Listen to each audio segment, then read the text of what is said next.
Yo tout le monde, je suis ravie de vous retrouver pour une nouvelle vidéo et aujourd'hui j'avais très envie de vous présenter mon roman favori de tous les temps. Il a détrôné Aurélien d'Aragon dans mon ordre de préférence, c'est vous dire la qualité du truc. Et ce truc, c'est ce pavé. Alors là, c'est une vieille édition d'Ailes du Seigneur d'Albert Cohen. Alors il existe en format poche aujourd'hui et en format poche il fait plus de 1000 pages. Ce format-ci fait 853 pages, j'étais en train de chercher la fin. Je l'ai dévoré entre avril et mai. C'est clairement l'un des plus gros bouquins que j'ai jamais lu, un des romans, des livres même, que j'ai eu le plus envie de lire dans ma vie. Ça fait des années que je suis fascinée par ce livre, par rien que le titre en fait. Je connaissais rien de ce livre avant de le lire ou presque rien. J'étais fascinée par le titre, j'étais fascinée par l'épaisseur, j'étais fascinée par tout le mythe qu'il y avait autour. Je n'ai absolument pas été déçue par ma lecture parce que vous savez, ces livres qu'on fantasme, ils nous déçoivent parce qu'on s'en est fait tout un monde. Alors Belle du Seigneur, j'avais pas prévu de le lire tout de suite, mais je suis tombée sur cette édition que j'ai eu gratuitement et je me suis dit vas-y, plonge dedans. J'ai eu la bonne idée de me plonger dedans au beau milieu des oraux de l'agrégation, mais bon, enfin de la préparation des oraux de l'agrégation. Ça m'a fait énormément de bien de lire ce livre. Belle du Seigneur, c'est un roman qui a été publié en 1968 et écrit par Albert Cohen. Alors il faut savoir que c'est un roman qui a été commencé plus de 30 ans auparavant, mais la Seconde Guerre mondiale a coupé court en fait à la créativité d'Albert Cohen, qui était juif. C'est une question qui est récurrente dans ce roman, mais aussi dans l'intégralité de son œuvre. Ça a justifié aussi le fait que pendant la Seconde Guerre mondiale, il était difficile pour lui d'écrire. Je disais l'intégralité de son œuvre parce qu'en fait, Belle du Seigneur s'inscrit dans un cycle qui commence par Solal, qui porte le nom du personnage éponyme, personnage qui est en fait l'un des personnages principaux de ce roman, Belle du Seigneur. En fait, Solal est le seigneur dont il s'agit. Je vais déjà procéder par un résumé de l'intrigue, qu'est-ce qui se passe concrètement pendant ces 853 pages, et ensuite je vais parler des thématiques abordées, de ce qui m'a plu et aussi des phénomènes d'écriture, du style, tout en disant ce qui m'a plu. Ce roman, c'est l'histoire d'un amour impossible. Albert Cohen, quand il parlait de son roman, plutôt que d'amour impossible, il parlait d'un roman de l'antipassion. Parce qu'il est question d'une passion dans ce roman au sens le plus étymologique du terme, c'est-à-dire passion au sens de souffrance, de souffrir. Deux personnages, enfin il y a plus de personnages que ça évidemment, mais les deux personnages dont il s'agit dans ce couple sont Ariane et Solal. Alors le roman s'ouvre sur une scène absolument rocambolesque, presque bouffonne, où Solal s'est introduit chez Ariane et l'observe lorsqu'elle prend son bain et qu'elle s'imagine toute une vie. Elle se raconte des histoires dans son bain. Et il vient la surprendre déguisée en vieillard. Donc évidemment elle a très peur, il y a quand même un vieillard qui s'est introduit chez elle. Et à ce moment-là, il lui propose de vivre une histoire d'amour avec lui parce qu'il est passionnément amoureux d'elle. Elle refuse et devant ce refus, énervé, Solal retire son déguisement. Il révèle le beau jeune homme fringant qu'il est. Et Ariane, dans sa tête, elle se dit merde, mais qu'est-ce que je fais? Et à ce moment-là, Solal s'énerve, ce qui est absolument absurde. Enfin, il s'énerve et dit oui, vous les femmes, vous n'aimez que les beaux jeunes hommes, les vieux, vous n'en avez rien à faire de leur passion, les personnes laides, les personnes vieilles, les marginaux, etc. Il y a toute une réflexion effectivement dans ce roman sur la question de la beauté, de la jeunesse, du pouvoir, de la richesse et sur le rôle que ça joue en amour. Ariane, il faut savoir qu'elle est aussi issue d'une branche de la noblesse et donc qu'elle a une vie aussi, ou en tout cas un comportement qui va avec. Ariane de son côté a épousé un personnage qui s'appelle Adrien Deume et qui est l'archétype du bourgeois, petit bourgeois, de mauvais goût, qui en fait s'est élevé socialement mais qui est toujours subordonné à plus haut que lui et qui essaie de paraître chic sans l'être. Et justement, il est subordonné à plus haut que lui dans la hiérarchie. Ironie du sort, il est en fait subordonné à Solal, qui est à la Société des Nations. Donc l'histoire se passe à Genève. Et donc Adrien Deume est un employé de la Société des Nations, où travaille également Solal. Et Solal, en fait, est le supérieur hiérarchique d'Adrien Deume. Adrien Deume ne sait absolument pas que Solal courtise sa femme.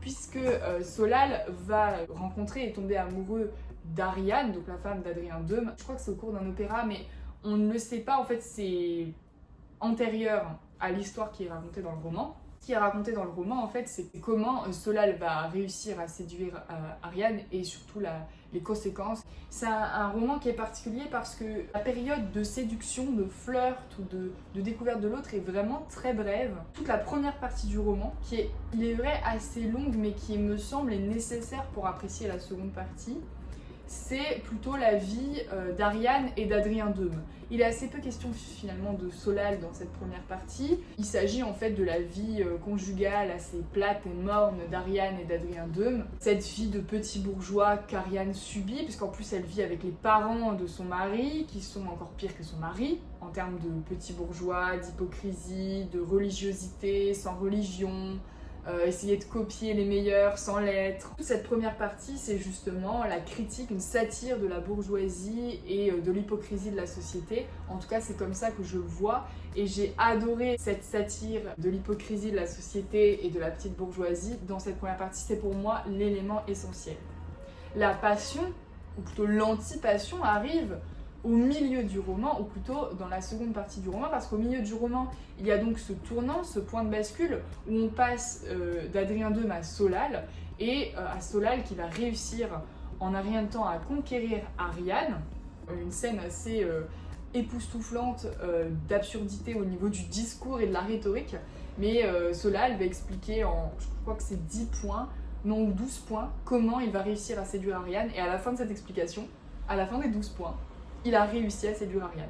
Donc Ariane tombe follement amoureuse de Solal, mais lui, il est déjà follement amoureux d'elle.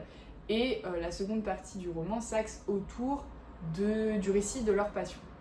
Une passion qui va les consumer à petit feu, mais très vite, Solal, qui brûle de passion pour Ariane, va s'ennuyer avec elle. On a l'impression que c'est pareil pour Ariane. Alors je dis on a l'impression, pourquoi ? Parce qu'en fait, la particularité de ce roman, l'une des particularités de ce roman, c'est qu'il est polyphonique et qu'il épouse les points de vue des personnages. Il y a un narrateur omniscient, mais ce narrateur omniscient, parfois, il va même assez largement avoir recours au discours indirect libre et nous plonger dans les pensées des personnages, et notamment dans la seconde partie du roman, dans celle de Solal. On va donc avoir le point de vue de Solal sur la situation, à savoir que lui s'ennuie dans cette relation, mais il ne peut pas dire non à cette relation parce qu'il est transi d'amour pour Ariane, et il pense qu'il est de même pour Ariane et qu'elle essaie de faire des efforts, mais que malgré toutes les apparences, elle reste ennuyée de cette relation. En tout cas, c'est une relation qui, on va dire, pendant les premiers mois, est époustouflante de beauté, de choses à faire, de merveilles, merveilles de l'amour. Et puis au fil des mois, ça s'étiole, et au bout d'un an et demi, c'est un peu ennuyeux. Alors vous allez vous dire, mais un an et demi, ça veut dire qu'elle a trompé son mari pendant un an et demi, comment ça se passe, il l'a pas découvert? Et bien en fait, Ariane est une personne honnête, donc elle va écrire une petite lettre à son Adrien Deume, et elle va lui expliquer qu'elle peut plus vivre avec lui, ou en tout cas qu'elle va vivre sa folle passion avec Solal. Bon, sympa la Ariane, hein. Et voilà, elle doit vivre sa passion, donc en fait elle part de chez elle, de chez son mari, pour aller vivre dans des hôtels hors de prix avec Solal, puisqu'elle gagne un salaire considérable et qu'elle est rentière. Leur vie luxueuse, au gré des voyages, au gré des hôtels, au gré des activités, ils adorent faire du cheval par exemple, ils adorent aller au restaurant. Cette vie luxueuse ne leur suffit pas, et cette vie à deux, au début, bon, ils font beaucoup l'amour, c'est tout feu tout flamme, puis après ça s'étiole, l'amour devient une besogne. Donc finalement, comme je vous dis, ils se consument, ils ont consommé trop vite, trop fort leur amour. Maintenant, ça ressemble à une relation plate, mais en même temps, ils ne peuvent pas se séparer parce qu'ils s'aiment indéniablement. Et ça, je pense que c'est une des forces de ce roman, c'est qu'il y a une chose qu'il ne parvient pas à expliquer, c'est pourquoi deux individus qui s'ennuient profondément tous les deux ensemble peuvent se quitter parce qu'ils s'aiment. Ils s'aiment trop. Ils s'aiment... Oui, c'est ça, c'est le mot, ils s'aiment trop.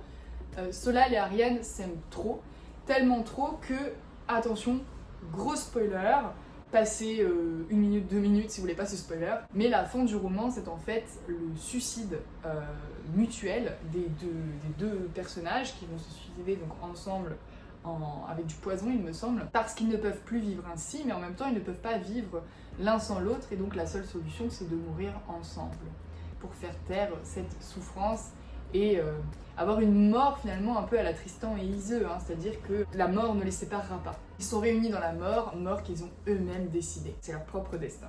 Donc voici un petit peu le résumé de cet énorme bouquin. Alors évidemment c'est un livre qui tourne autour de la question de l'amour, mais ce qui je trouve est intéressant, c'est que ça ne tourne pas autour que de ça.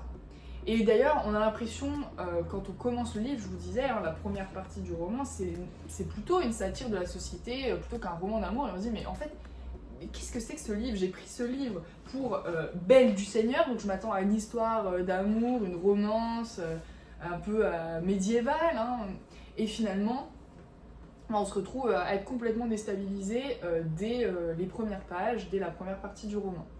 On est aussi déstabilisé par la tournure que prend cette relation parce qu'on n'y comprend plus rien. Les deux s'aiment, mais finalement ils ne savent pas s'aimer. Et d'ailleurs ça, le narrateur le répète souvent dans le livre, ils ne savent pas s'aimer. Ce qui est donc excellent dans ce roman, c'est qu'il parvient à décrire et à faire ressentir toutes les circonvolutions, toutes les tortures mentales que suscite l'amour. Comment aimer, comment bien aimer, comment savoir aimer, c'est toutes les questions que pose ce roman sans vraiment y répondre. Parce qu'on n'a pas d'exemple, on n'a pas de modèle qu'il faudrait suivre. C'est vraiment un contre-modèle, ce couple qui ne sait pas s'aimer, hein, l'un comme l'autre. Puisqu'Ariane va finir par devenir aussi exécrable et faire un peu sa diva, quoi. Mais pourtant ils s'aiment, et c'est ça qui est extrêmement beau dans ce roman, c'est que malgré tout, en dépit de tout ce qui peut séparer ces individus, de tous les problèmes, parce qu'à la fin il y a de gros problèmes, hein. Solal commence à battre Ariane, cette relation finit très mal, et pourtant ils sont d'accord sur le fait de se réunir dans l'amour, dans l'amour, lapsus révélateur, dans la mort, parce qu'ils sont encore dans l'amour. Comme je vous disais, c'est un roman qui tire aussi sa force du fait qu'il n'aborde pas uniquement le sujet de l'amour, mais qu'il aborde aussi le sujet de la société, de la critique de la société, de la famille, des amis, des rapports hiérarchiques. Il est vraiment question d'une vision plus globale de la société. Ce roman ne se construit pas uniquement dans le couple, et je dirais qu'on a un confinement autour du couple à mesure que le roman avance. Le roman est très ouvert au départ et il se referme petit à petit, comme si on épousait en fait le propre étouffement des personnages qui s'étouffent eux-mêmes dans leur relation, et nous on s'étouffe dans la fin du roman avec l'unique évocation de leur relation. Et finalement il n'est plus question d'Adrien Deume, on ne sait pas ce qu'il devient, il n'est plus question de la famille Deume, on ne sait pas ce qu'ils deviennent, enfin il n'est plus question de rien du tout, il n'est plus question de la société des nations, il n'est question que de Solal et d'Ariane dans vraiment les dernières pages du roman. Alors maintenant on va évoquer un peu le style, qui est un style très particulier et que j'ai adoré. Il est évident que Albert Cohen sait écrire et sait divinement bien écrire. Je le rapprocherai un petit peu d'Aragon sur certains points, dans la poésie de sa prose. D'ailleurs j'ai oublié d'évoquer l'époque à laquelle se déroule ce roman, et en fait c'est à la même époque quasiment qu'Aurélien d'Aragon, puisque ça se situe dans l'entre-deux-guerres, donc en 36 et en 37. L'histoire se déroule sur à peu près 2 ans. Et Aragon, lui, c'était plutôt les années 25 par là. Et il y a une grosse ellipse pour l'épilogue qui se déroule à la fin de la Seconde Guerre mondiale.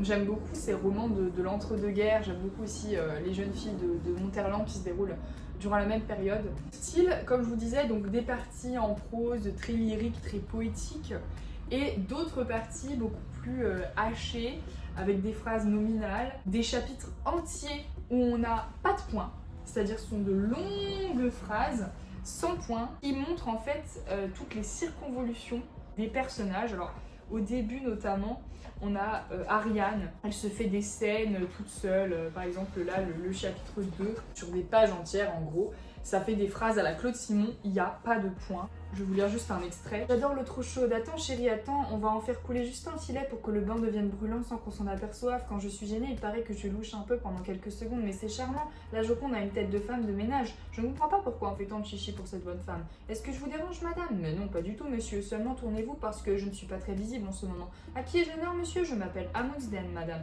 Vous êtes norvégien, je suppose? Oui, madame. Très bien, très bien. J'aime beaucoup la Norvège. Y êtes-vous allée, madame? Non, mais je suis très attirée par votre pays. Les fjords, les aurores boréales, les phoques débonnaires, et puis j'ai bu de l'huile de foie morue dans mon enfance. Elle venait des îles Lofoten. J'aimais beaucoup l'étiquette de la bouteille. Et votre prénom, monsieur, c'est quoi? Eric, madame. Moi, c'est Ariane. Est-ce que vous êtes marié, monsieur? Oui, madame. J'ai 6 enfants dans un petit nègre. Très bien, monsieur. Mes compliments à votre femme. Et est-ce que vous aimez les bêtes? Certainement, madame. Alors, nous entendrons, monsieur. Avez-vous lu le livre de Grey Owl? C'est un métis indien du Canada. Bref, vous avez compris. Donc là, en fait, elle s'imagine un dialogue avec quelqu'un, mais il n'y a pas de point. Et ce genre de passage, on le retrouve assez souvent dans le roman, notamment pour les parties où on est dans les pensées d'Ariane et les parties où on est dans les pensées de Solal. Donc on est dans une forme de monologue intérieur, un peu à la James Joyce. Je m'attendais vraiment à me faire chier pendant ces parties-là, et en fait, comme il y a toujours des petites pointes d'humour, d'ironie, le narrateur est lui-même ironique envers ses personnages, et ça aussi c'est un point de style important. C'est un petit peu flaubertien d'ailleurs, ça. C'est la distance qui est prise par rapport à ces personnages, la volonté aussi de se moquer de ces personnages et de les critiquer à distance, je trouve, est très présente dans ce roman. On a aussi pas mal de dialogues, soit assez absurdes entre certains personnages, notamment Solal et sa famille, soit assez violents, notamment entre Solal et sa dulcinée Ariane. Alors il y a quelques passages que j'avais envie de vous lire. À un moment donné, il y a un court passage sur un personnage, un focus sur un personnage qui s'appelle Isolde, qui est une ancienne maîtresse de Solal, qu'il va voir pour lui parler de ses problèmes avec Ariane. Et Isolde est une femme quarantenaire, donc plus âgée que Solal et qu'Ariane. Et c'est un peu, si vous voulez, l'archétype de la vieille femme délaissée. Je vais vous lire justement ce passage que je trouve extrêmement touchant, justement pour cette question de l'âge, de la vieillesse. Devant cette vieille dans la glace, cette vieille Isolde qu'on avait voulu garder par pitié, mais qu'on ne touchait plus, elle fit une grimace, déboutonna le haut de sa robe, tira sur le soutien-gorge dont les bretelles craquèrent. Et oui, usés les pauvres. Elle se reput de leur relâchement, appuya les mains sur eux pour en accentuer la chute. Et oui, moins ferme, et c'était fini. Ils avaient baissé de 3 ou 4 centimètres. Fini. Plus d'amour. Ramolli. Plus d'amour. Il y a un rythme aussi dans les phrases, il y a quelque chose de très heurté aussi. Albert Cohen n'a pas peur d'utiliser aussi des mots francs. Ramolli, par exemple, pour parler des seins. Il y a des passages plutôt lyriques, là je vais vous en lire un aussi. Ô noble dégringolade d'amour, ô en si belle robe du soir, la merveilleuse s'abattant et se relevant et s'abattant, et lui l'adorant, et en lui-même la comparant à ces petits clowns de celluloïd au derrière lestés d'un poids qui les remettait toujours debout. Et cette tigresse d'amour blessée sans cesse, retombant et se relevant et retombant et voulant mourir, féline et abattue, si belle en pleurs et de voix si dorée, illustres jambes découvertes et sanglotant, et les fastueuses hanches rythmiquement s'élevant et s'abaissant, et ce qui devait se passer enfin se passant. Et voici, c'était l'aigu visage androgyne, le pur visage extasié, les yeux religieusement au ciel de jouissance. Ta femme, râlait-elle. Aussi beaucoup de jeux sur les sonorités, la répétition aussi, les adverbes. Et j'avais aussi enfin envie de vous lire un dernier passage qui est le passage qui raconte en fait le coup de foudre entre Ariane et Solal. Je trouve que c'est admirablement bien écrit pour décrire le coup de foudre. Et c'est une scène de rencontre ou de coup de foudre, je pense, qui serait intéressant d'étudier au lycée en comparaison avec par exemple la scène de bal de la princesse de Clèves, pour mettre en perspective la manière dont les coups de foudre, les rencontres amoureuses sont évoquées. Les autres mettent des semaines pour arriver à aimer, et à aimer peu. Et il leur faut des entretiens, et des goûts communs, et des cristallisations. Moi, ce fut le temps d'un battement de paupières. Dis-moi fou, mais crois-moi, un battement de tes paupières, et tu me regardas sans me voir, et ce fut la gloire, et le printemps, et le soleil, et la mer tiède, et ma jeunesse revenue, et le monde était né, et je ne sus personne avant toi, ni Adrienne, ni Aude, ni Isolde, ni les autres de ma splendeur et jeunesse, toutes de toi annonciatrices et servantes. Oui, personne avant toi, personne après toi. Je le jure sur la sainte loi que je baise lorsque solennelle à la synagogue devant moi elle passe, d'or et de velours vêtue, saint commandement de ce Dieu en qui je ne crois pas, mais que je révère, follement fière de mon Dieu, Dieu d'Israël, et je frissonne en mes os lorsque j'entends son nom et ses paroles. Ce passage aussi est révélateur d'une thématique que j'ai assez peu abordée quand je parlais du résumé et des thèmes abordés. C'est la thématique de la communauté juive dans cette France de l'entre-deux-guerres. Derrière la critique de la société, il y a aussi une dénonciation de la persécution des juifs dans la société. Et à un moment donné, Solal va perdre son emploi parce qu'il n'a plus la nationalité suisse. Il se sent persécuté parce qu'il est juif. Et je pense que c'est sûr même, le fait qu'Albert Cohen soit lui-même issu de la communauté juive influe énormément sur la volonté, ou plutôt les pensées de Solal, et j'ai l'impression que l'auteur se projette un petit peu derrière Solal, même s'il n'est pas Solal. Et il le dit bien en entretien, j'ai écouté longuement un entretien d'Albert Cohen qui se détache vraiment de Solal, qui pour lui n'est pas un modèle, mais un contre-modèle. Il est donc aussi beaucoup question de la communauté juive, à un moment donné il y a la famille de Solal, enfin une partie des membres de la famille de Solal qui débarquent. Il y a tout ce vocabulaire, des accessoires, des objets, de la religion juive. La religion a une place importante aussi dans la vie d'Ariane. C'est un rapport à Dieu qui est assez complexe. Peut-être si terminer par une interprétation du titre, parce que je ne l'ai pas évoqué. Alors, comme je vous l'ai dit, hein, c'est le titre qui m'a fait rêver, qui a éveillé ma curiosité par rapport à ce livre, et je trouve que c'est un titre qui construit tout un univers. Déjà, le mot Seigneur, donc le complément du nom Seigneur avec un S majuscule. Seigneur, c'est un mot qui évoque le Moyen-Âge, les seigneurs avec leurs fiefs, leurs vassaux et puis leurs dames. Le seigneur, finalement, c'est celui qui a une position hiérarchique élevée, tout comme c'est le cas de Solal au début du roman, et c'est aussi celui qui dirige la maison et qui va prendre soin de sa dame.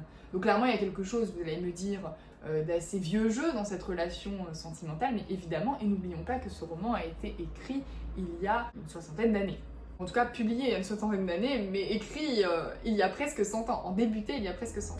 Aussi, on a Belle. Belle, c'est à la fois le physique, ça renvoie au physique d'Ariane, donc c'est un adjectif qui a été substantivé, ça renvoie à Ariane, donc sa beauté physique, effectivement, Ariane est une femme superbe, mais aussi belle dans le sens, on pourrait dire, moral, passionnée en fait, elle est belle d'amour, l'amour la rend belle, et puis l'amour la rendra laide par la suite, parce qu'il la dévore, et elle est la belle de son seigneur, donc de Solal. Et c'est une expression qui revient à plusieurs reprises, mais sous des formes différentes dans le roman. Et je trouve que c'est amusant de chercher justement ces formules dans les romans qui en reviennent au titre. Donc c'est comme ça que j'expliquerai ce titre. Alors il y a 1000 façons d'expliquer le titre, mais c'est tellement mieux que juste Ariane et Solal. Non, c'est Belle du Seigneur, il y a quelque chose même de sacré dans ce titre, il me semble. J'espère que cette présentation vous aura plu. N'hésitez pas à me dire en commentaire si vous aussi, vous avez lu ou vous avez envie de lire Belle du Seigneur d'Albert Cohen. Je vous retrouve très vite pour une prochaine vidéo.